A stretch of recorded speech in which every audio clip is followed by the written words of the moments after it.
Hello everyone, it's your favourite noise producer Yuki Noisewall here, and we are back with another Spotlight video.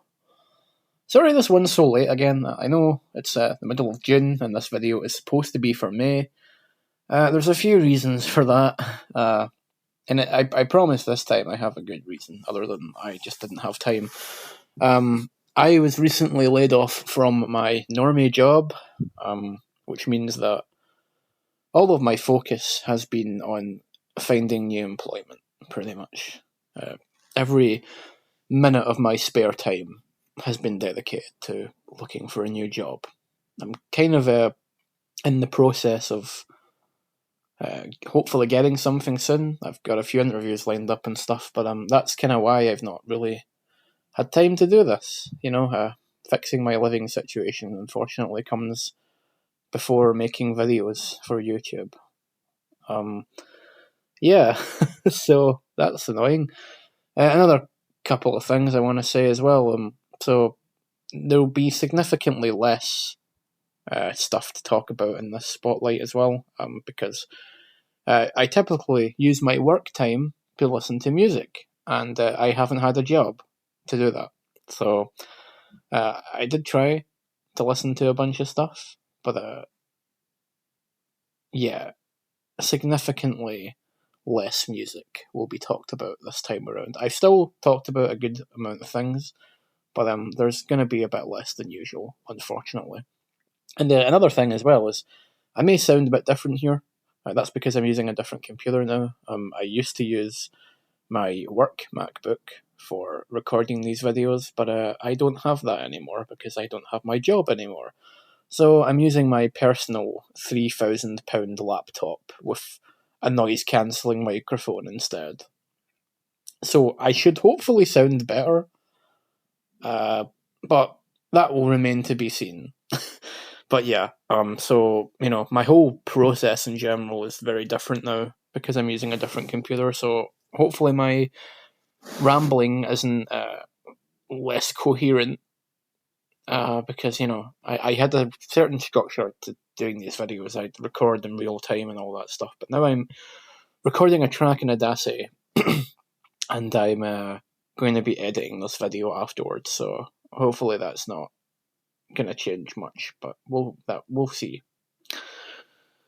And one more thing, I had a bunch of releases from Sua Digital Records to talk about here, but apparently their fucking Bandcamp's gone. I don't know what the fuck happened there. Their Bandcamp is just gone. I can't. I can't listen to any of their music anymore. So a whole bunch of releases that I had planned to talk about from May are now all gone. You can't listen to them anymore. They're gone. So Digital Records has shut down their Bandcamp for some reason. I don't know why. And that sucks because they're a great label. So hopefully they're just doing some restructuring or something. But that would suck if that label was just gone because they're a great label and there's like a whole bunch of releases on there from like the last like 5 or 6 years, so that would be a bit shit. But anyway, sorry for the kind of preamble there. But yeah, that's all the kind of disclaimers out the way. So let's just get into things. As usual, I'm going to talk about everyone else's stuff, and then I'll talk about my stuff, and then I'll talk about endogenic stuff. So let's just get into it. So first of all, we have from Venus, we have Mashcore Destroyer. As you can probably guess from the title here, this is a Mashcore album primarily from Venus. Venus has released on Lost Frog Productions before. That's how I know this artist. So it's cool to see that they're continuing to do stuff.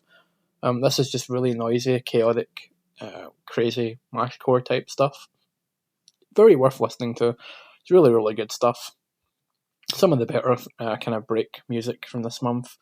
So yeah, give it a listen. It's cool, it's awesome, and I really enjoy it. Next, from my friend Cement Tea, we have funny music for the prettiest faces out there. This cover art is, as always, super cute, super cool.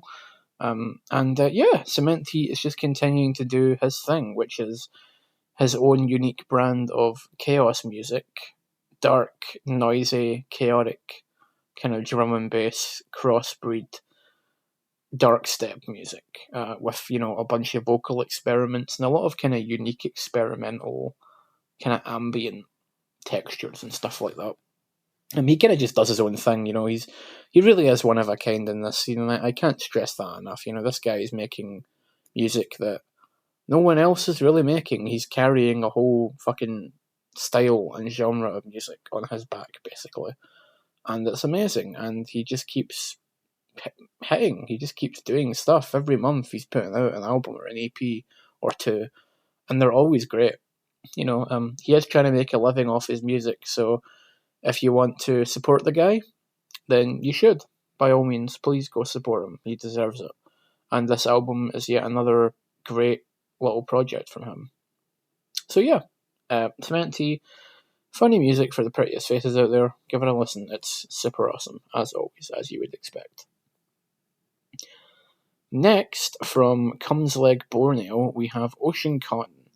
This is just, Cumsleg Borneo is a cool guy. He's doing like really unique vaporwave, mall soft kind of witch house stuff. And this is more of that. It's super cool. It's unique. It's interesting. Yeah. I don't have too much else to say about it, but he remains to be doing his thing, and it's awesome. So check it out. It's really good. And then from there, we have from Koakira and Monochrome, two Japanese break artists on Fujimi Industry Records. They've got together to produce Partner in Crime, which is a really awesome extra tone, digital hardcore, breakcore little release from two of the best artists in the scene right now. Both Japanese artists. Both are amazing and great. Both of them are running some of the best stuff in the scene right now. So yeah, this is just another example of why Japanese break music is just better than Western break music, for sure. So yeah, give this a listen. It's super good. It's awesome. It's really cool, and both these guys are super talented, and it's awesome to see them working together again. So yeah, give this a listen. From there, we have from Librarium, we have Rapture. This is on Dark Impact Records. Once again, it is more dark side hardcore stuff. Very dark atmospheric textures, lots of hard hitting, pounding, glitchy drums. I've never really listened to anything from this artist before, but it's a Dark Impact Records release, which means it's awesome, and you should check it out. It's cool. It's very good. And following from that, we have another Dark Impact Records release. This is from Serpent Gods, Voices in My Head. I've listened to Serpent Gods before, and this is another awesome EP from them. Again, it's more kind of, dark hardcore stuff. If you like dark hardcore, you like a kind of darker hardcore type music, yeah, give this a listen. It's really good. It's awesome. It's sweet. I really like it.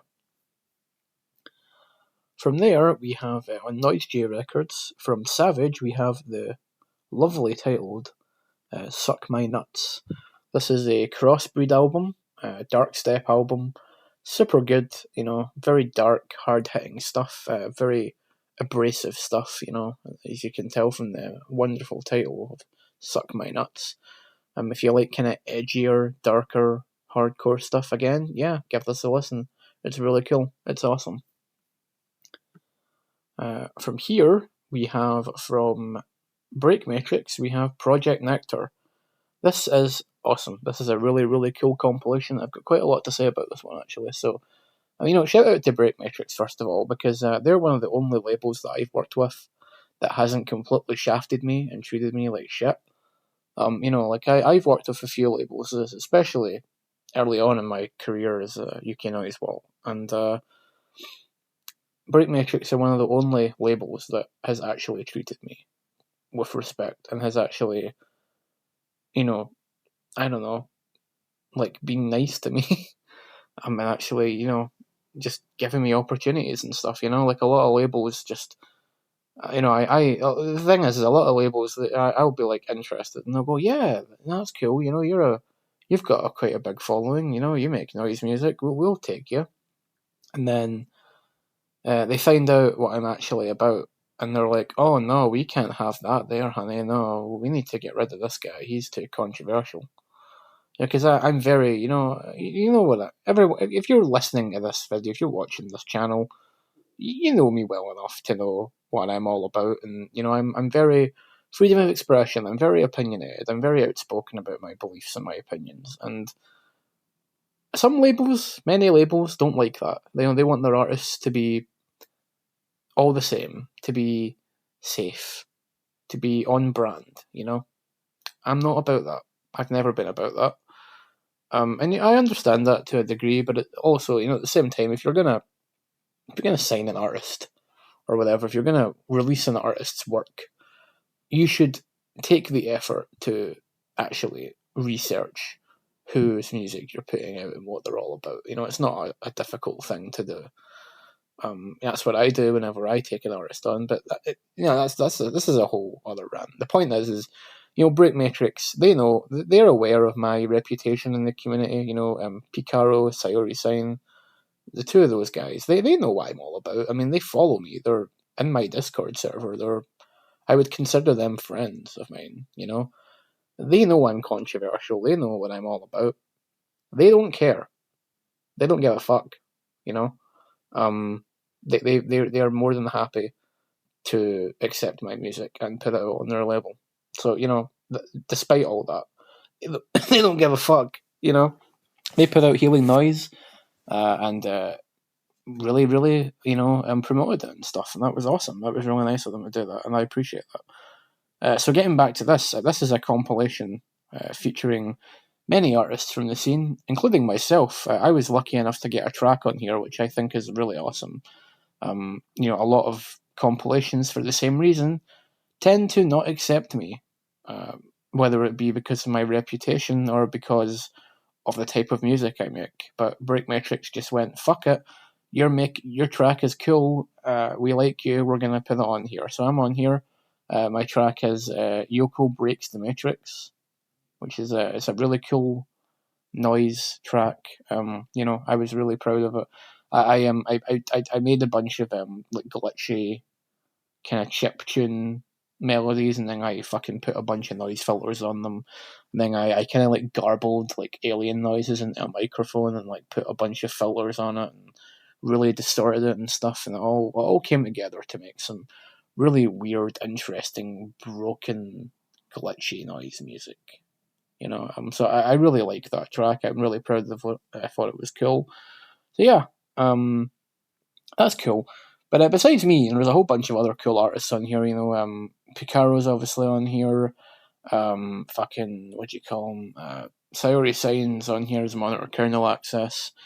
Uh, my friend Temmie's on here. Love Crush #1. I didn't actually know they'd submitted to it, so that was really cool to see her on there as well. A whole bunch of artists on here. A lot of artists that I'm friends with. A lot of artists that I'm not friends with, but who I really respect as artists. A few artists who really don't like me are also on this, which is really funny because, they're like on this compilation and then they're like under my name, and that's really funny. But yeah, this is a cool compilation. There's a lot of different genres on here. There's breakcore, there's noise, there's vaporwave, ambient, synthwave, synth pop. There's a whole different bunch of genres on here, and I think that's really cool because a lot of these compilations, and especially the western kind of part of the scene, it's always just like a bunch of breakcore, you know, and like that's it. Maybe like the odd ambient track or something, and that's it. But on here, there's a whole variety of genres, and it really encompasses how diverse and unique this scene is, and all these different artists from all these different kind of genres and different styles and stuff. And that's what a good compilation for the scene should be doing. It shouldn't just be a bunch of breakcore. It should really be collecting from all the different kind of genres and styles. It really annoys me when people put out compilations and it's just like, oh, only these fucking two genres are accepted. No noise, no lollycore, no ambient. It has to be specifically breaks. It's like, why? That's lame. Unless you're making like a breakcore compilation or something, which maybe that's what these people were doing. But I just think it's lame as fuck. It's like if you really want to showcase the underground, you should really be taking everything, and that's what we try to do at Indigenic. That's why the Indigenic Noise compilations are so fucking mental, because we just fucking put everything together, and we don't give a fuck about genres. We just, if it's underground and it's weird and it's unique and it's cool, we'll fucking put it out on our compilation for sure. We've got a Pride compilation coming up, and that's really varied so far already. So yeah, so I really like. It's nice to see that another label is doing that with something like this.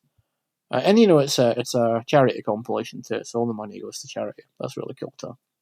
So yeah, apologies for the lengthy ramble, but I just think it's really nice that another label is doing compilations the way that they should be done. So yeah, check this one out. It's really cool. I'm on it. A bunch of cool people are on it. It's good. It's a good compilation. Go check it out. From Space and Vapors on Vaporscape Records, we have Scorn. Don't have too much to say about this one. It's more kind of vapor type stuff from Space and Vapors, but it's cool. It's nice. It's good. I enjoyed it a lot. It's cool, but I don't have too much else to say about it. But it's good. Check it out. Following from that, from my buddy Sadfem, we have Heartstyle Cute Legs. This is interesting. So Sadfem, they've previously put out a bunch of these kind of tracks. Usually, they did 2 little EPs on Indigenic, and they did a few other releases, I think. And it was this whole kind of side experiment thing where they did kind of like nightcore, lollycore, kawaii amen break type remixes of like other tracks. So there was like a caramel dancing remix with like breaks and like lollycore vocals. There was like a Heart Crush remix, all that kind of stuff. And this seems to just be all the tracks from all those different little releases all kind of compiled together onto one big album, which is this album. And I really liked that style. I really liked those tracks. I really liked putting them out on Indigenic. That was another. It was really cool. So to see them all kind of collected into one place is really nice and really awesome. I obviously I really like that style of music. I like kawaii, amen break type stuff, lollycore, nightcore. It's all very cute, bright, energetic, crazy stuff. It's cool. It's chaotic. It's awesome. And it's all mixed together well with Sad Fem's really good production. They have a very very good knowledge of like mixing and how to put together a track and stuff, how to master stuff. Their production skills are really really great. And I know that they take a lot of pride in their production. So listening to this, I'm like, yeah, that this is all really good and enjoyable and cool stuff, and it's well produced as well. So yeah, this is a nice little release. It's a nice little treat if you're into any of that kind of stuff, or you just want some unique kind of remixes. Give this a listen. Sad Femme is one of the best producers in the scene, and yeah, this is really nice. Give it a listen. And while we're on the topic of Sad Femme, this isn't in my list, but just because I'm looking at their Bandcamp page, I'm recording this. You should also check out their Helplessness B-sides. This is a B-sides album, which is basically it's a bunch of B-sides from their album that they released in February, Learned Helplessness. But it's a bunch of tracks that either didn't make the cut or it's like alternative tracks, or alternative versions of tracks on that album. There's a few remixes on here too. I was lucky enough to actually get a chance to remix one of the tracks on there, which is really cool. I remixed Zoning Out in my kind of noise style, so I made a kind of breakcore noise remix. And Sad Femme was kind enough to take my shitty track and master it and make it sound better, because I am terrible at mixing, I'm terrible at mastering, I have no idea what I'm doing. They do. They made it sound much cleaner and nicer and just better. So, props to them for that. That was nice of them to do. I should definitely take a mixing class from them someday, that would be cool. But yeah, so if you really liked Learned Helplessness, which I did, and you want to listen to more stuff that sounds like that, with a few remixes in here and a few alternative tracks, give it a listen, It's really cool. And, I was lucky enough to get on here, and that's a fucking honour. A true honour, because I really look up to Sad Femme, and they're one of my favourite artists ever. So, getting to be on their thing, even just as a remixer, that's really cool. So thanks, Sad Femme. You're a cool person. You're a homie. Um, yeah. So yeah, go listen to both of these Sad Femme releases. They're both great. They're really cool. Next, from Haunted Man, we have Haunted Man Returns. This is on Omoid label. It is it's like a weird kind of blend of noise, hip hop, and breaks. I don't know how else to describe it. It's really fucking weird and chaotic and crazy, but it's interesting. It's like 4 tracks. They're all really fucking weird. There's some vocals and shit on it as well. This is just like really weird, crazy, experimental music, and it's cool as fuck. And when it's something you'd only get from a label like Omoid. So if you're into weird, experimental, crazy, interesting music that sounds like nothing else, yeah, give Haunted Man Returns a listen. It's super cool. It's interesting. It's very good. And next, from Modella on Liminal Records, we have Relocation. This one's okay. It's all right. I don't know. Like, I'm one of those guys. Every time I listen to something on Liminal, I'm just like, yeah, it's all right, I guess. I don't know. Like, people keep telling me that Liminal is like one of the best labels in the scene. They're putting out all this fucking amazing music, and I'm like, yeah, it's all right, I guess. Like, it's fine. Like, I don't know. Like, I mean, there's a thing that just came out the other day. June this month at the time of this recording that's really good that I'll talk about in the June spotlight. Beach Graves' new album, that's cool. But there's a bunch. Every time Liminal puts something out, I'm waiting for the amazing quality that everyone keeps talking about, because I've enjoyed a lot of their stuff, but I'm yet to really see it. To be honest, it's fine. Like, this is okay. The biggest problem I have with this album is it's 17 tracks. It does not need to be 17 tracks long. And if that's what the artist was going for, which they clearly were, that's fine. But it's another case of I get to about track 10 and I'm like, yep, I've had enough now. Because all the tracks are the same. It's all the same stuff. There's nothing super unique here. All the none of the tracks really stand out. It all kind of blends together for me, and it's a good sound and it's good music. But by the time you get to track 10, you're like, oh fuck, I'm only halfway through the album. There's still 7 more to go. Basically, that's basically just over halfway, and it's like, I just don't think an album ever needs to be 17 tracks. Unless you're like Insane Clown Posse or something, and you've got an actual fucking narrative going on, and you do, ICP do the whole 17 thing because that's their number and that's their whole thing, and they're telling a story and they need all the parts of the story to come together. That makes sense, but 17 fucking tracks of fucking this, and one of them is like 8 minutes as well, and I'm like, Jesus Christ. Like, so it's not even like they're all like a minute or 2 minutes long. Like, these are fucking long tracks. And they're not bad, but I don't know. I just feel like the album is really, really bloated, to be honest. It's good, it's fun, it's enjoyable, but it's hard to sit through 17 tracks of music for any album, let alone an album that is just kind of okay and decent. But if you like this kind of music, I'm sure you'll enjoy it. Okay, I have to skip a few because these are also Digital Records releases that are gone.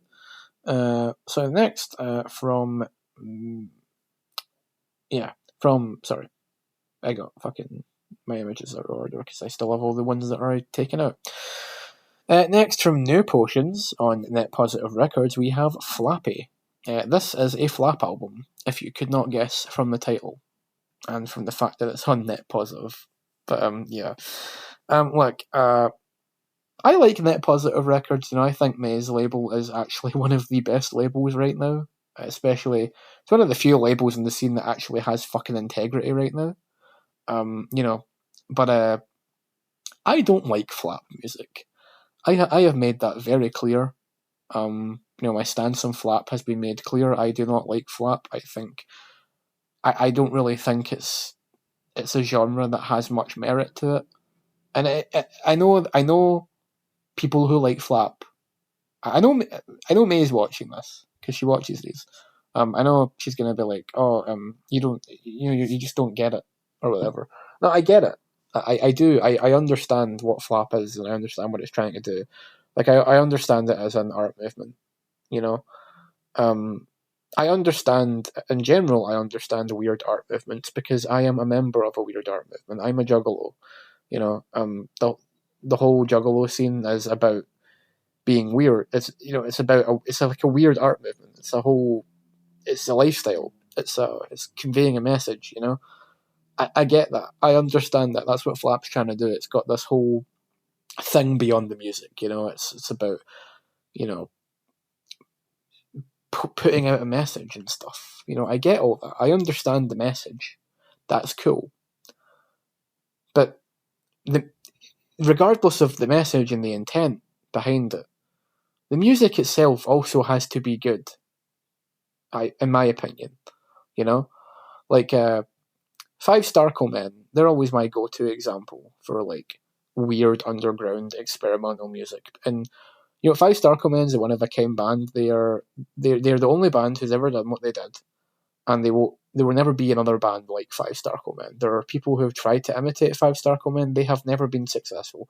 5 Star Men is and were and always will be a one-of-a-kind band, because the circumstances around what 5 Star Men did as artists, it's just not something that is ever going to happen ever again. You can't recreate 5 Star Men because it was 2 fucking kids who were on drugs, who had all these crazy issues, who lived in fucking Lancaster, which is like middle of nowhere. There's fucking nothing to do, and they made music with household objects, and they had this whole lore and this whole fucking thing going on. I'm ranting. The point is I get it, but 5 Star Men, while having all that, also made really fucking cool and interesting and unique music. Music that I would argue is a sound that has never been done by anyone ever. And they were a band from the 90s, They're just 2 guys from the 90s, and they made this music that no one has ever made since, R.I.P. Glenn Hobbs. I wish you were still alive and this band was still a thing. But the point is, I listen to Flap and I'm like, yeah, I get what it's trying to do. I get the whole point. But the music is just not good. It's not interesting. It's not doing anything that I haven't seen before. Because I've seen this before. This isn't like some amazing, esoteric, really crazy and unique out there art movement or something that's doing all this unique stuff that's never been done before. I have seen this being done in other genres by other artists. So it just seems like a bit of a mishmash of different things that have already been done before and putting them together, An example of, and there's examples of that were unique and interesting. Like, for example, Broken Side. Because people always going about hyperpop, and they're like, "Oh, hyperpop is this really, really unique movement." And I'm like, "No, it's not, because hyperpop is just Broken Side, but less interesting." Broken Side were basically proto hyperpop. They did the crunkcore thing. They combined crunk rap with screamo to make crunkcore, and it was a super interesting. A lot of people didn't like it. A lot of people thought it was bad. From a musical standpoint, it probably was terrible. But I like crunkcore because it was super unique. It stood for something unique. It had a unique message. It was a unique movement. It had a unique aesthetic, and it had a unique sound that I'd never heard before. With Flap, I don't really get that, you know? I just see a bunch of things I've seen before, all kind of mishmashed together. I feel like that's I feel like I ranted a bit there. The point is I don't really like Flap. I understand it, I get it. That's cool. If people like it, that's also cool. People obviously do seem to like it because it sells really well on all these labels. Dream Catalogue's putting it out. Lots of people buy it. HKE's putting out fucking Lucid, whatever you want to fucking. I'll call him Lucid because I think that's his Flap name. Lucid's putting out Flap records and they're selling well and they're a pretty big success. All that stuff. That's great. Cool. Good for you guys. People obviously enjoy it, and you guys obviously are seeing something that I'm not seeing with this sort of thing. But I just really don't get it, and it's a shame because I like New Potions. New Potions is actually a cool person. They follow me and stuff. I like all their tweets and all that kind of stuff. They're cool. And me is cool too. All these flat people are cool. I just don't like the music, sadly. But if you want to try something a little bit, weird and silly, give it a listen. You might enjoy it. Maybe you'll see something here that I didn't. One thing I will say is I really find the Flappy Bird references and stuff really funny. It's like it's taking the name Flap and it's like, oh, Flappy Bird and all that. That's funny. I found that quite funny. I got a laugh and a smile out of me. So yeah, New Potions, Flappy. It's not. I feel like this was a big rant to just basically say it's not for me, but it's not for me. But if you like that sort of stuff, you'll probably get a kick out of this. It's fine if you like that, but I don't. Sorry. Okay. Next from Yuki Kaze on Lost Frog Productions, the GOAT label, the best label. We have Japanese letters. I didn't put them into Translate, so I don't know what it means. Can't be arsed doing it now. Fuck it, I'll do it actually. Hold on. Let me just do it just now, live. Japanese to English. This is how prepared I am on this new machine, guys. I'm so prepared.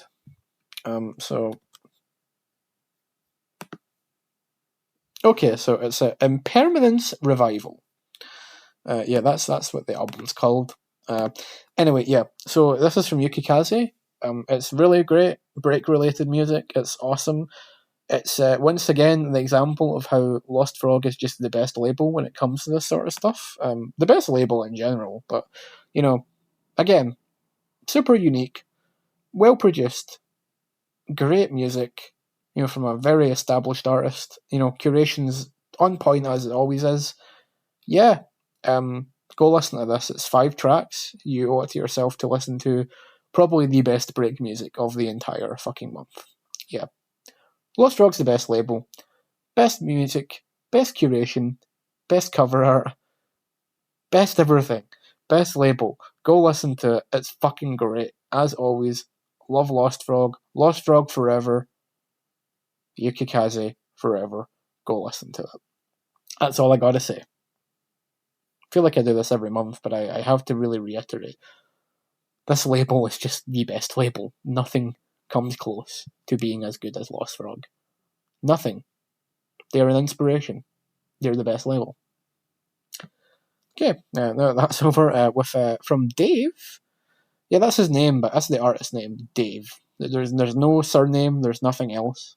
Just Dave. On Doomcore Records, we have Dark Disembodied Dissonant Doombian. This is a super interesting release. Very, very, very cool release. So, Dave, there's so many Daves out there, I don't know how anyone's going to find this guy. But, Dave here has basically created a new genre called Doombian. What Doombian essentially is it is. So you have Doomcore, which is like this cavernous, sludgy, very slow kind of version of hardcore. So they've basically made that, but they've taken away all the hardcore elements. So there's no kick drums, there's no, you know, none of that stuff. But it still maintains the cavernous, dark atmosphere of doomcore to create what they call doombient. It's basically apocalyptic ambient music, and you could fucking argue, oh, that's just dark ambient, but no, it's different. It's very, very different because the kind of atmosphere of doomcore is very different from something you'd hear from like dark ambient. You know, it's a lot more apocalyptic, a lot more end of the world type stuff. It's a lot more cavernous, gloomy, and dark compared to just dark ambient stuff. So this is a really unique concept. It's basically taking the aesthetics of doomcore, but removing the hardcore elements to create something more ambient and melodic and silent. And some people would probably say that's just a bullshit genre. It's not a real genre, but no, just like slowcore, which Low Entropy, the owner of Doomcore Records, coined. Doombient is most definitely a thing, and it's cool. And this is an excellent showcase of how interesting a genre like this could be if it really was given some time to like flourish and other artists embraced it. So yeah, check it out. It's really good. This is a great release. I really, really enjoyed this. So yeah, Dark Disembodied Dissonant Doombient. Go listen to it. Next, from God's Drunkest Driver, Jesus, we have Dying in a Cloud. Boring. Painfully boring. I don't like this artist. Both as a person and as an artist. Boring. Also, really funny, again, how an artist who is an anti and who hates me over my opinions in art is using Evangelion as cover art. You know, the anime that sexualizes teenagers in every episode. Yeah, that anime.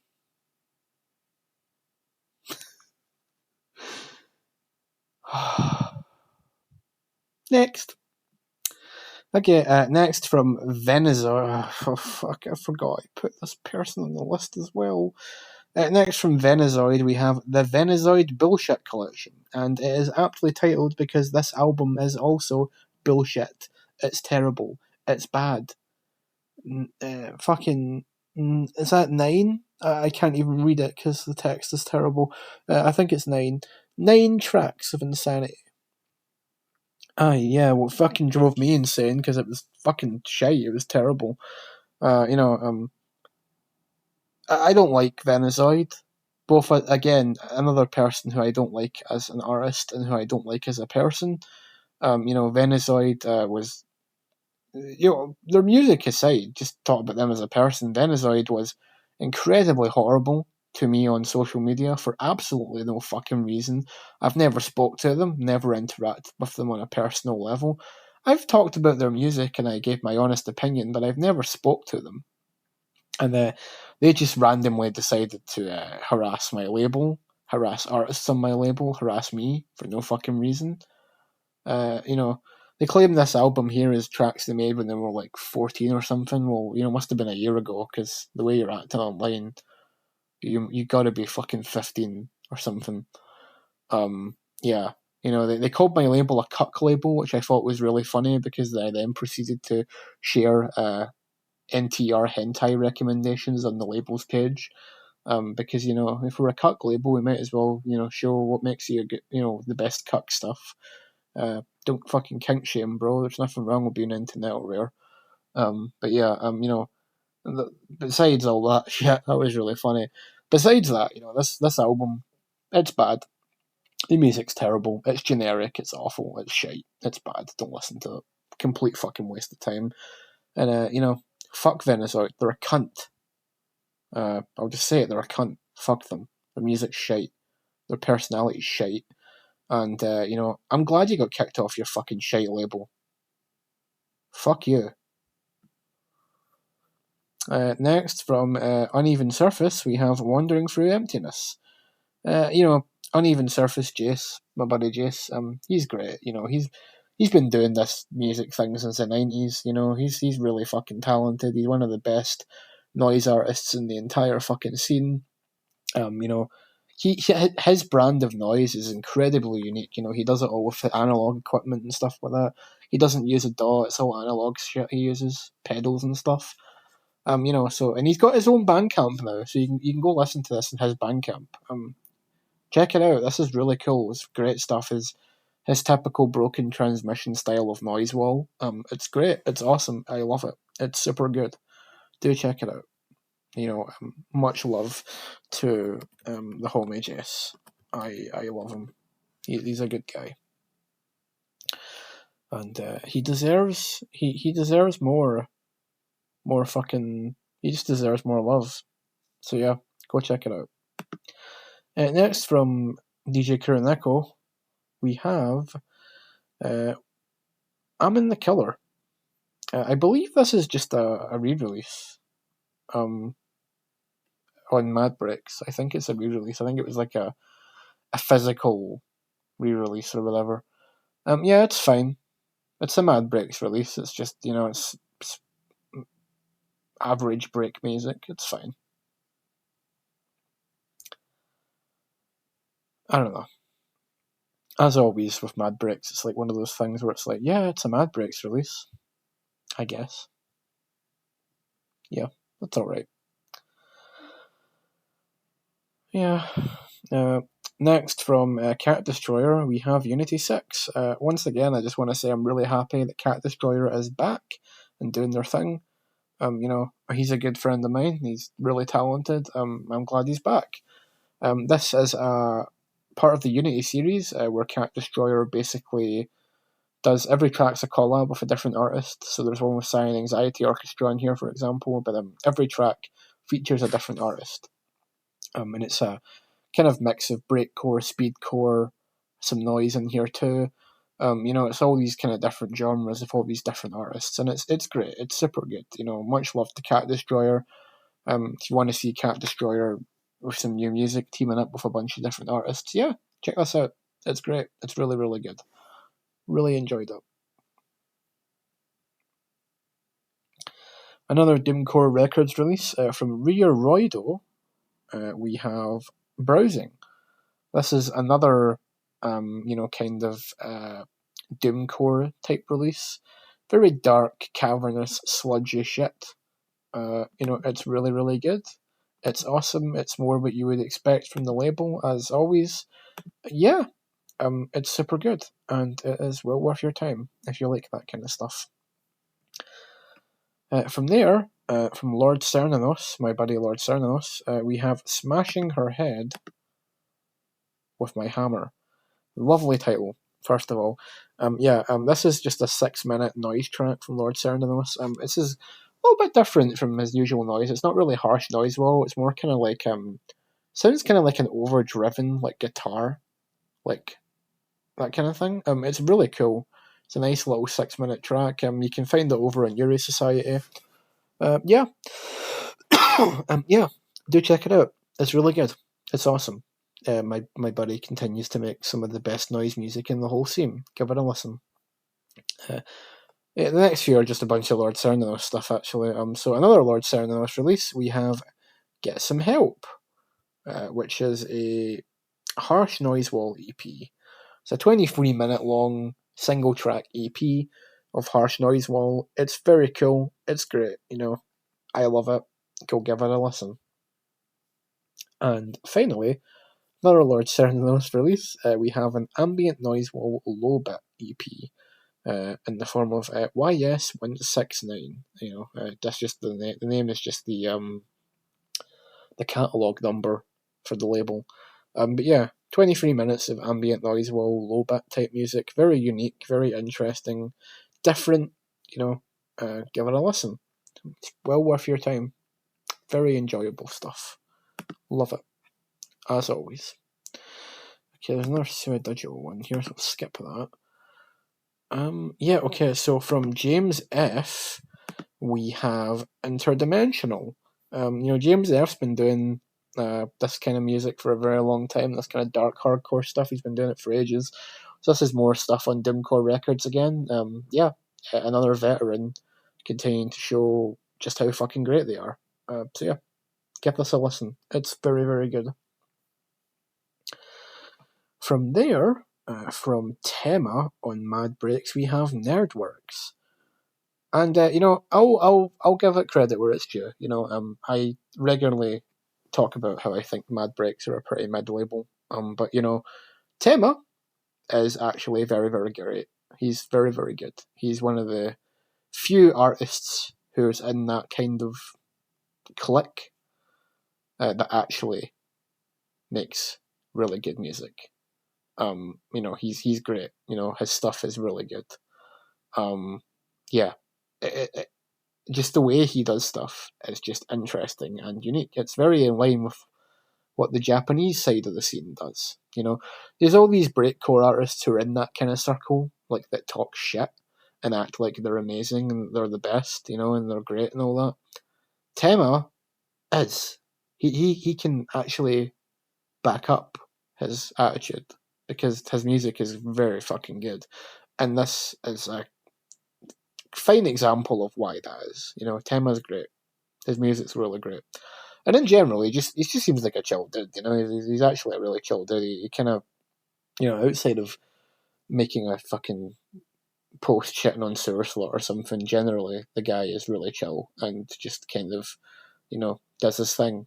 And I appreciate that.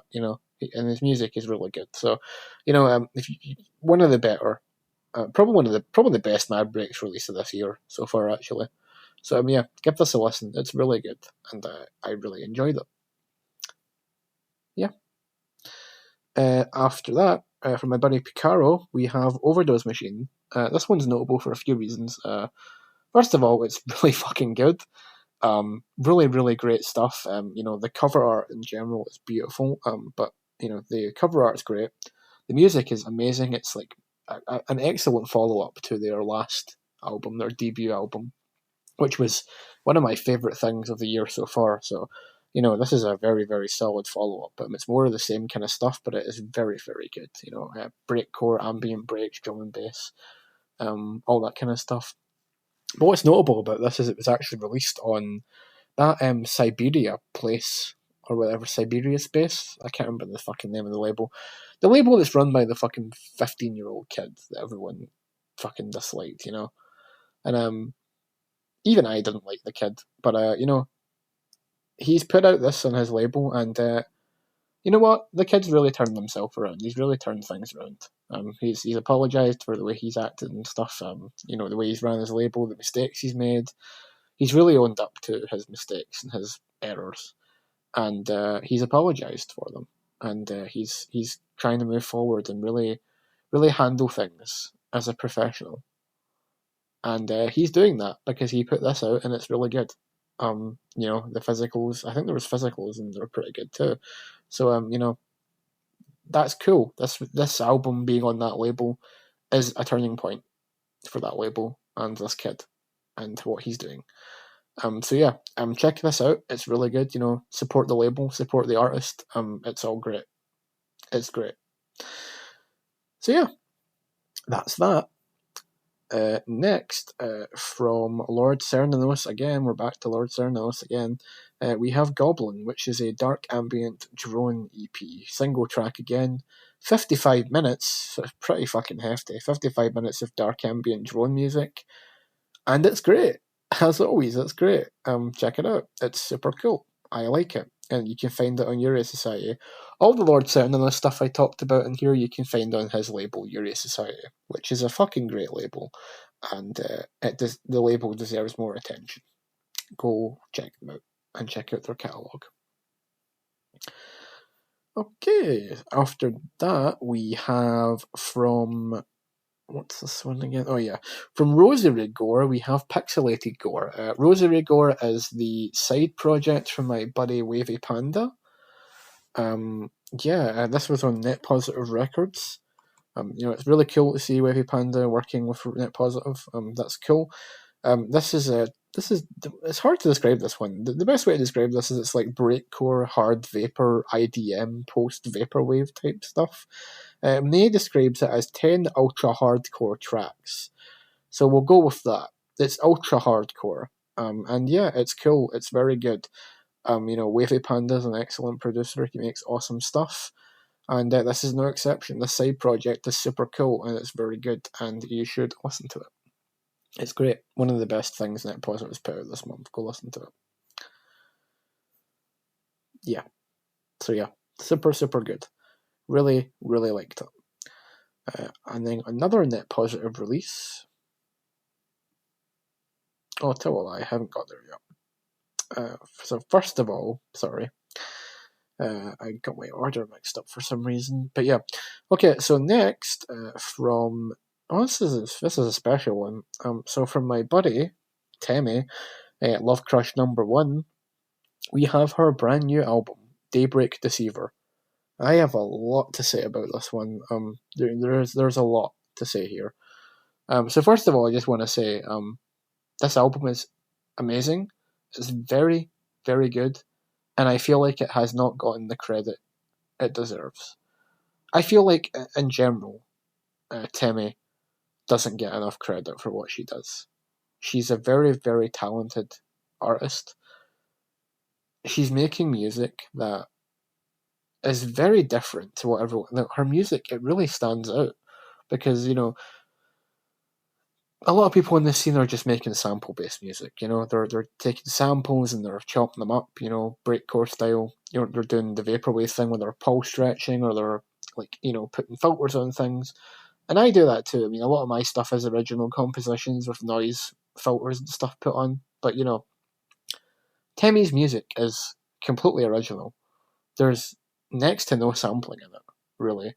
Everything is originally composed by her. She composes all of this herself. It's all unique compositions. It's not just a bunch of sampling and shit.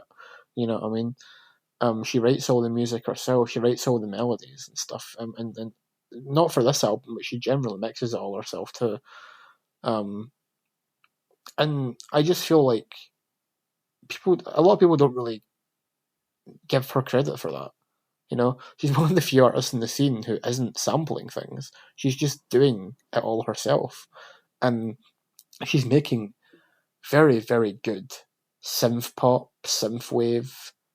You'll probably kill me if I say that, but that's the best way I can describe it. Synth pop, synth wave, big beat type music, Music that no one else is really making in this scene, to be perfectly honest. It's very unique, it's interesting, it's different. It really stands out. The melodies are cool, and no one really talks about it. And if people share it, but I haven't really seen anyone provide an in-depth review explaining why it's good or why you should go listen to it. And that's a crime, and that needs to change. So, I'm going to say it. Daybreak Deceiver, this is one of the best albums of the month. It's one of the best albums of the year. The songwriting is great. All the tracks are awesome. There's a lot of great features on here too. There's a feature with Sad Femme. There's a feature with Super Trash Can. There's a feature with XRT.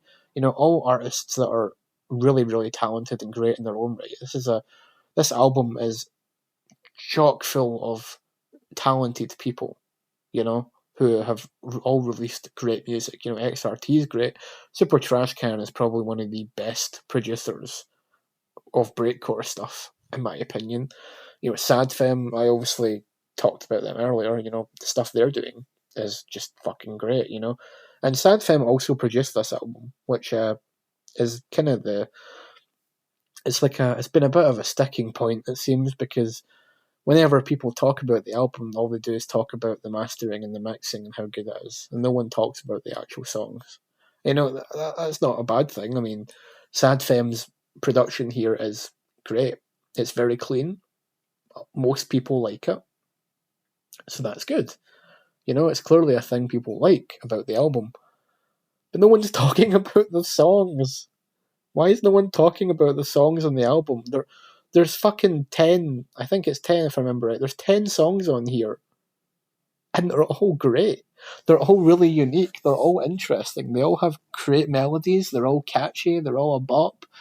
And no one's talking about them. No one's talking about the actual songs, I would do that, but I'm not very good at explaining why I think a song is good or bad or whatever. I'm just like, yeah, it sounds good, it's catchy, it's cool, it's got good melodies or whatever, I'm not a guy who can break down the song and explain why it's amazing.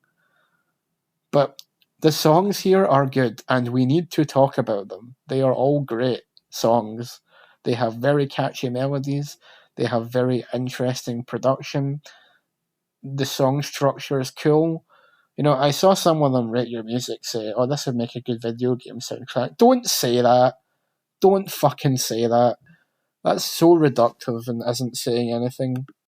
Like, I don't know. I feel like saying that someone's music would make a good video game soundtrack is a little bit, I just feel like it's not really saying anything at all about the music, and the quality of it and stuff. It's just like, yeah, this would be a good game soundtrack. Like, that's not really flattering, in my opinion. Like, I mean, it's a compliment in a way, but it's basically saying, yeah, if there was a video game, this would be good. It's not really talking about the music as a thing on its own. It's saying this would be a good companion to a video game. You should talk about the music as its own thing. Anyway, all that aside, all the ranting and raving aside, the point I'm trying to make is Daybreak Deceiver is a fantastic album. And you should all go listen to it. Go listen to it now. It's really, really good. It's great. I love it. And I think a lot of you guys would also really like it. So, yeah. Give it a listen. It's super, super good. Next, from May on Liminal Records, we have Prima Materia. This is cool. This is one of Liminal's better releases in the last couple of months.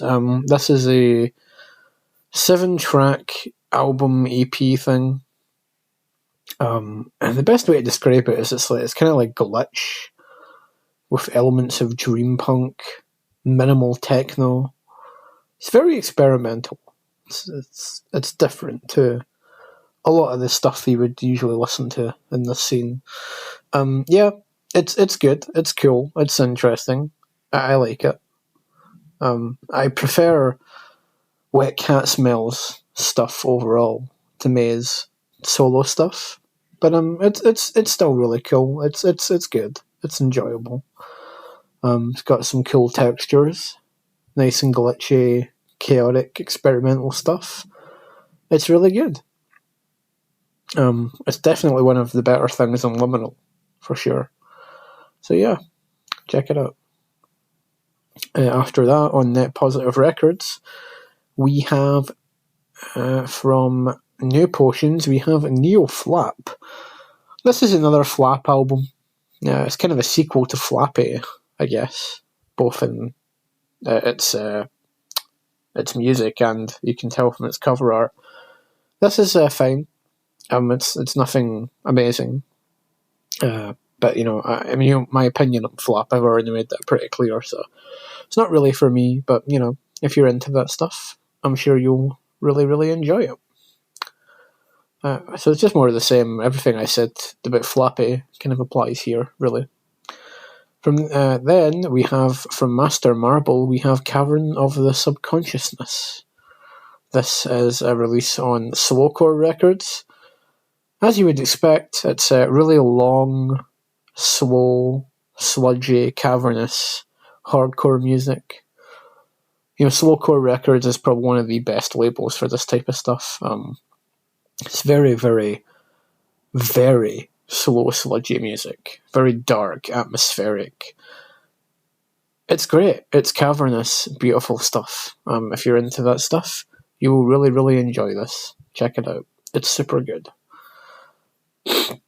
Oh, Jesus. I forgot I included this in the list. From Malls, we have Bleach Star Shanty. This is the latest and greatest release from the greatest label in the scene, the label that's really changing the game, the label that is, making the big moves, Third Eye Records. And I every time I fucking talk about this label, I keep saying, I'm not going to talk about them anymore. Because, I'm just repeating myself, but apparently I'm a glutton for punishment, and I hate myself. So I'm just gonna keep doing it until I give up. Apparently I enjoy listening to terrible music. So, yeah. Here we are. Yeah, this is the latest and greatest release from the label that thinks that they're doing things no other label's doing. This is not good. I don't know much about Malls. I'm sure they're a wonderful person. But this is fucking shit. This is terrible. Everything about it's terrible. The label is saying that they're making these big fucking moves, and they're fucking changing the scene, and they're on top, and they're making big moves. And people like it because you go on the page for this album, people are buying it, so great, But we have the best curation, we only curate the best quality music. And they're putting out Plug. This is Plug music. Fucking generic SoundCloud Plug shit, And look at this fucking cover art. It looks like it was drawn by a kindergartner. And if that's the aesthetic you're going for, that's really cool, I guess. But this looks like a Western knockoff of Black Star from Soul Eater, the anime and manga Soul Eater, but drawn by a child. That's what this looks like. It's like if Black Star was a hip-hop artist and smoked weed and was westernized to look like a cartoon, and then he was drawn by a 5-year-old. That's what this looks like. It's bad. And you look at the tapes on the fucking site, and they're charging $15 or whatever for a tape. You're like, man, they must be some really good quality tapes. And then I look at the fucking image, and I'm like, these look like cardboard. These look like they were cheap plastic and cardboard, and the star pattern looks like it was drawn by a 5-year-old who can't even draw a star. And, if you're going for the whole DIY aesthetic and stuff, that's cool, I guess, but there's ways to do that without it looking like it was made by a child, and like when you're a label that constantly prides yourself on your quality and your high curation and your high quality standards, and then you're putting out shit that is both really generic and uninteresting plug music, and then you're putting it out on a physical with art that looks like this. How is this being the best in the scene? I feel like maybe I am biased, because I have reasons to be biased. I don't like the label owner, and I don't like the label. They have made incredibly disingenuous and generalized statements about genres of music that they don't understand and movements that they don't understand. And they've taken a moral high ground, and they have this whole superiority complex, thinking that they're hot shit, and they're just not. They're not. You aren't shit. Your label sucks. The music you're putting out is terrible. The quality of your products is not good. And I'm Me and so many other people who have been in this scene for years are laughing at you. This is pathetic. It's not good. And no offence to Malls and all the artists, they're just trying to fucking, do their grind and get their thing out and have a platform, and that's great. People like your stuff, and if you enjoy what you're doing, that's fine. But this superiority complex from Third Eye as a label and its management is so deeply unprofessional and so fucking childish and cringe and just fucking... It's just not even justified. You have no right to act superior when what you're doing is not good. And I'm going to criticise that. And I don't care. You're nothing. My friend, Timmy, has started a label. And it's already overtaking Third Eye in terms of how many followers it has and how many people are interested. Because Timmy knows how to market stuff. My label, me, I know how to market stuff. You're always going on about how you're in the Twitter algorithm and you're fucking, you understand the algorithm. You don't understand shit because your label is not doing well at all. You're getting sales, I guess. That's because you have physical merch. But in terms of actually having an audience, no one gives a fuck. No one's talking about Third Eye. I never see Third Eye on my fucking timeline. I don't see anybody talking about what you guys are doing. You're lame. This is lame. It's not good. And the music itself, I just think is boring and generic and not doing anything interesting either. So yeah, looking forward to talking about you guys next month. Joke. With that said, next from Omnicore Records, we have Hardcore Fury Volume 1. This is just a hardcore compilation on Omnicore Records. Really, really good compilation of hardcore stuff from a bunch of, mostly from veterans in the scene. If you're into hardcore stuff, you'll enjoy it. Omnicore is a great little label that's doing some cool stuff. Do check it out. It's awesome. It's really good stuff. For sure. I really enjoyed that one. Next, from Cyan Anxiety Orchestra, we have DS Nitro Rave Deluxe EP. I believe this is a re-release of an EP that they had on Enjoy Your Lolly Records.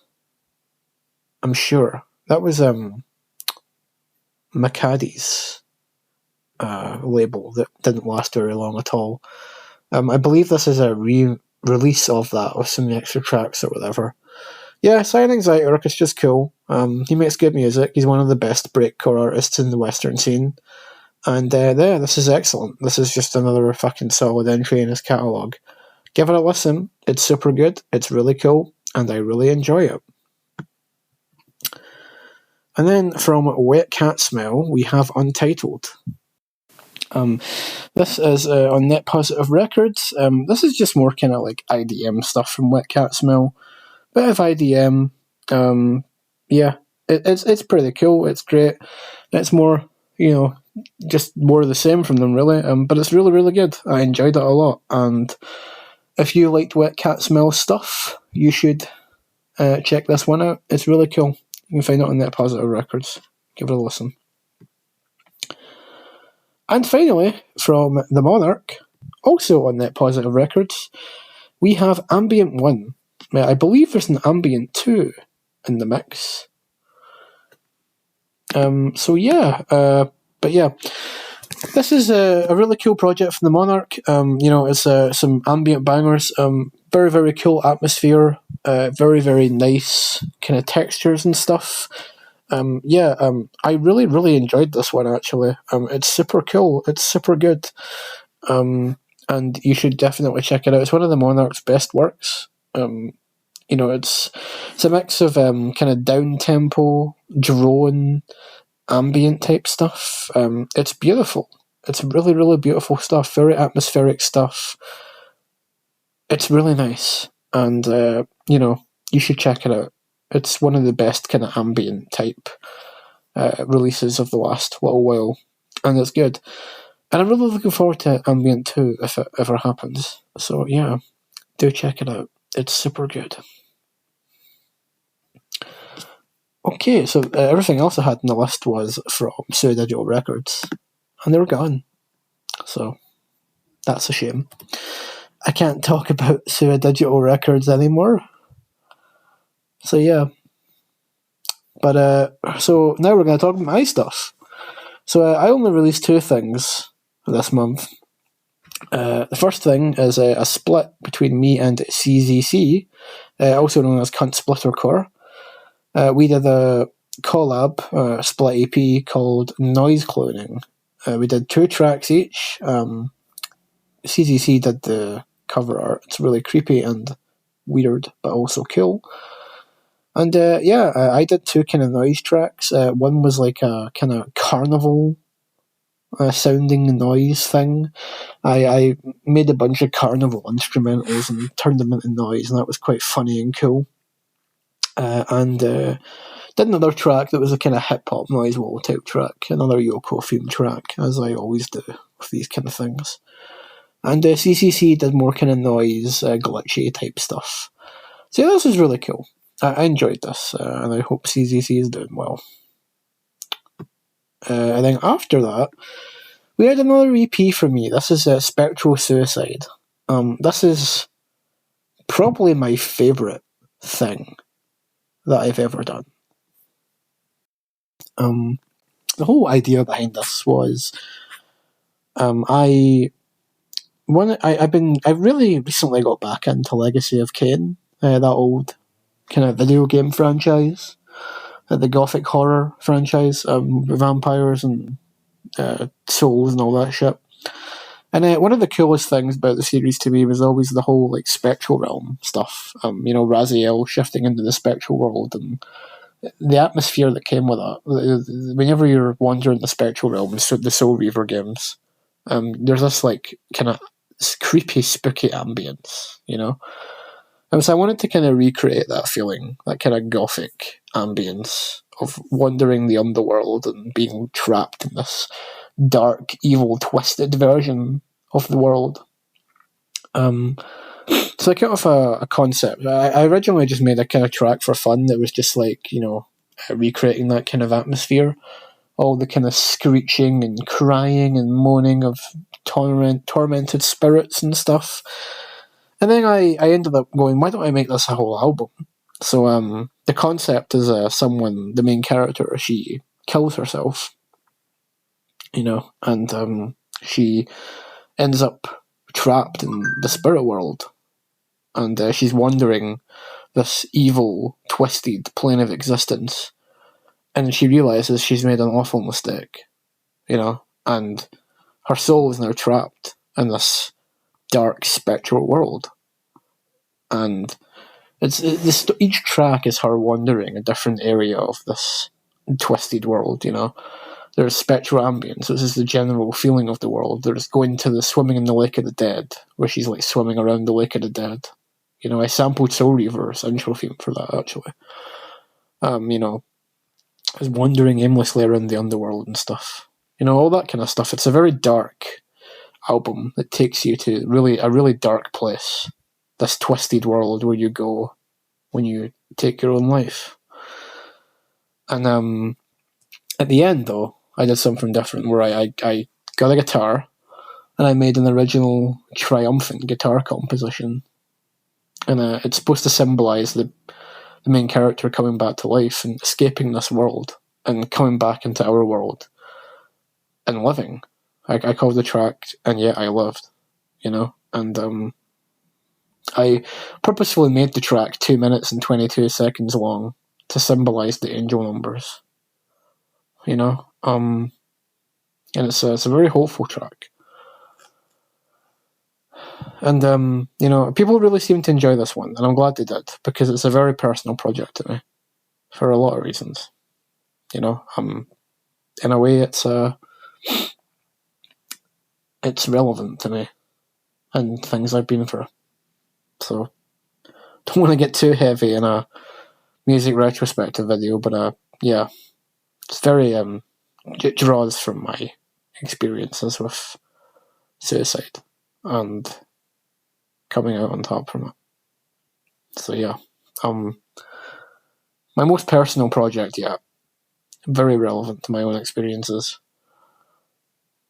And I hope if you haven't listened to it yet, you'll check it out. I'm very proud of it. It's my best work yet. And I might even make a sequel or something. Who knows? We'll see. But yeah. My favourite Yuki Noise will release so far. Okay, so that's everything from me. All that's left now is to talk about the endogenic stuff. So, first of all, from Arrow, we have Ik Wil Dudezijn, which is a Dutch title, I believe. This is more kind of ambient break stuff from Arrow. It's super good, it's cool. Really happy to put this one out. Then from Avery Lane, we have Hurt. Again, Avery Lane's a really established artist.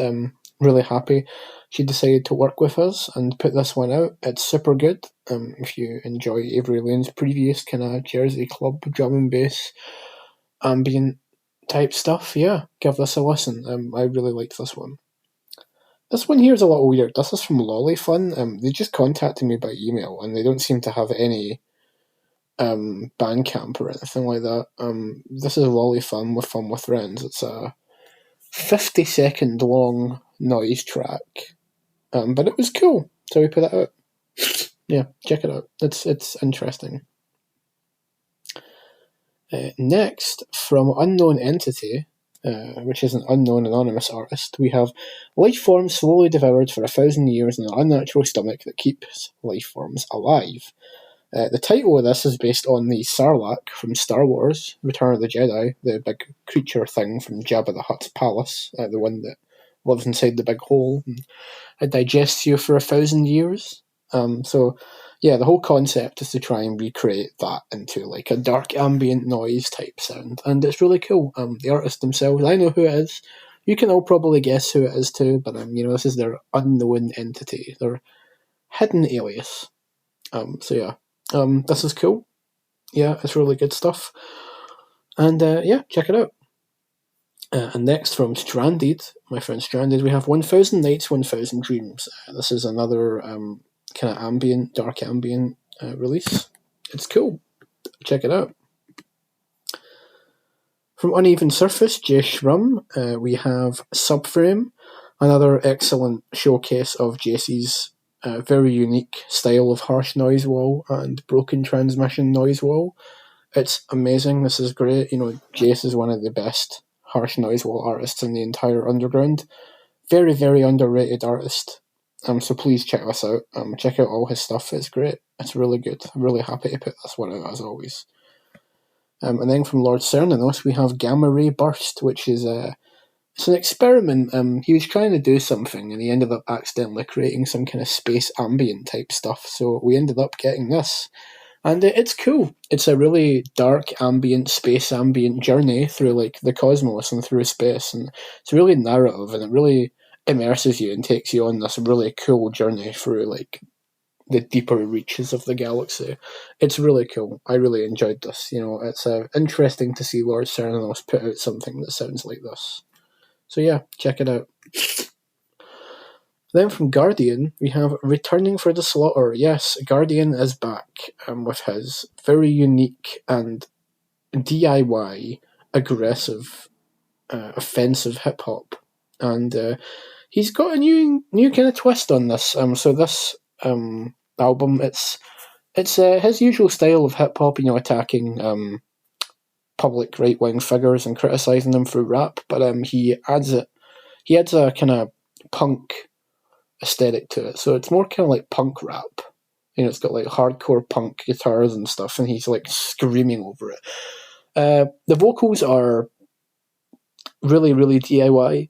They're not super professional. It's very lo-fi, but that's part of the charm and part of the aesthetic to it. And the whole thing is supposed to be a nerdy guy screaming into a microphone, calling Elon Musk a piece of shit. That's the whole point, So it's funny. It's entertaining. It's aggressive. It's very, very underground. Yeah, it's cool.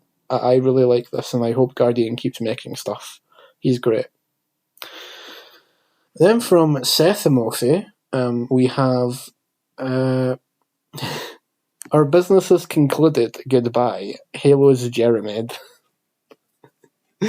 Jesus. So this is from my friend Tim. Tim is primarily an author and blogger. He's an old friend of mine. He has been a friend of mine. He's probably my oldest. Not just in terms of how old he is, because he is one of my oldest friends. He's a lot older than me, but and in terms of like how long I've been friends with him for, he's probably my oldest internet friend that I'm still friends with. I've known Tim for almost a decade now at this point. He was part of my old internet friend circle before that all collapsed, you know. He's one of the only people on the internet who actually knows my real name, who's seen my real face, who has me on my personal Facebook and stuff, you know. Tim's a good guy. And he's lovely. He's a great guy. And he has recently decided to get into making music as well, as a hobby. Most of his stuff is shit posts, jokes, taking jabs at people. He's at this point he's basically the vice president of Endogenic Noise. You know, he's a mod on our Discord server. He regularly interacts with the community. He manages the community and the label on a level that I just can't do because I don't have time and I'm lazy and I don't know how to tell people no. Tim's one of the guys. He kicks people out of the Discord. He bans people, he manages people, he mutes people, you know, he handles our community and he does a lot of damage control for the label and stuff. You know, he does a great job of being an admin, and as a result, he's basically the vice president of the label at this point. So I put out his stuff on the label now because it's not. I mean, it's good anyway, but you know, it's cool to have a guy do all that stuff that I cannot be arsed doing. So this track, he's kind of an attack dog for the label as well, because every time someone gives a shit or whatever, he just fucking makes fun of them. This is doing that. So this is a track referencing tweets made by Halodine, the owner of Delta Vega Records. Delta Vega recently dropped the ball, very hard. The ball that they barely got fucking rolling they promised tapes for Wet Cat Smell, funnily enough, and they did not produce those tapes. Those tapes did not see the light of day. No customer ever received these tapes. They said these tapes will be shipping out in a month. It was almost a year. Halodine will go, it wasn't. It was actually 10 months or whatever. It's a year. It took them about a year to fucking send out to people. Apparently they're sending them out now, but I don't know if I fucking believe that, to be honest.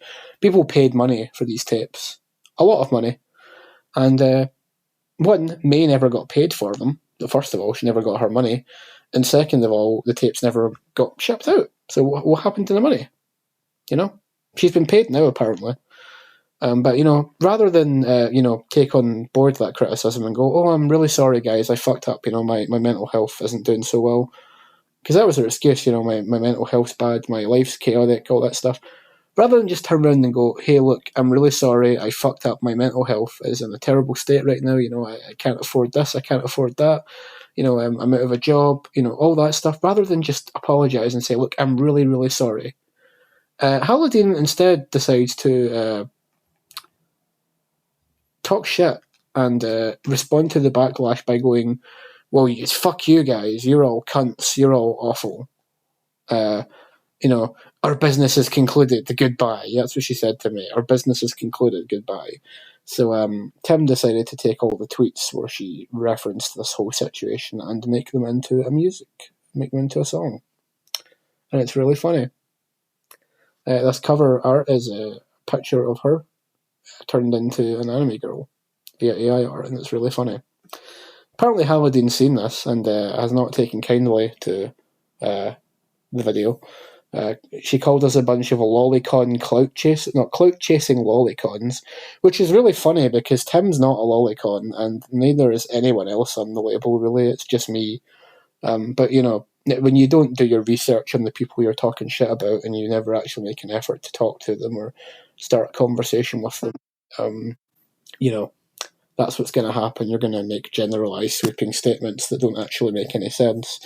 And apparently we're clout chasing, even though my label's bigger than yours and I'm more relevant in the scene than you, and everyone actually knows who I am, and no one talks about you or your label anymore. But I'm clout chasing, even though I don't want your audience anywhere near my fucking music and my label, because your audience are a bunch of fucking immature children who make terrible fucking music and who believe that art should be censored and believe that people are pedophiles if they like drawings of anime girls that you can buy from a bookstore and watch on Crunchyroll. But, whatever. This song was really funny. I'm not taking it down. We're never taking it down. It's hilarious. If you have an issue with it, go cry about it. It's funny as fuck. And, props to Tim Sefimoff for being a legend and actually doing it. The song is a banger. And May thought it was funny. So that's what counts. I did it to make May laugh because me and May are actually on good terms again. And we even follow each other now. And we support each other's shit. She's a good girl. And I feel very bad for all the things that we may have said about each other in the past. But I'm glad that we were able to unite and become pals again and point out how shit certain people in the scene are. So if you're listening to this, Haladine, do better. Grow up. Grow as a person. Or don't. I don't care. Last but not least, least but not last, from Lord Cernunnos, we have The Big Cum. This is another harsh noise wall, dark ambient track from Lord Cernunnos. There's a joke behind this one, which is I made a joke tweet when I was drunk, I think, on the Indigenic Label Twitter, just saying, sometimes you just want to release The Big Cum. So Lord Cernunnos made a release called The Big Cum, and he released it on Indigenic, so we did release The Big Cum, and it was great. And you should go listen to it, it's funny. And that's it, that's the joke. And finally, from Remixed Cat, an artist we've never put out before, we have Emerald Skies, which is a electronica EP. It's very good, it's bouncy, it's energetic, it's bright, it's cool, it's unique, and it's great. Check it out. And that's everything. That is us. I apologise if I seemed a bit rambling all over the place. Like I said, we have a very different process now for this video series. But, new computer, new setup, and whatnot. And I'm happy to announce that, because I did different takes here, so this is a take a few days after the initial recording. I'm happy to announce that during my creation of this video, I now have a job offer. So I'm all set. So we should be back to our regular scheduled programming next month. I hope. We'll see. But yeah, I have a job offer. I'm settled. I'm sorted. So yeah, that's cool. Anyway, I hope you guys have a wonderful rest of your month. Hope you guys have a great day and all that shit. And I'll see you guys in the next one. And we'll hopefully be on time this time. I have been Yuki Noisewall. I love all you guys. You're all cool. Even if you don't love me, still love you. And have a wonderful day. And I will see you guys in the next one. Goodbye.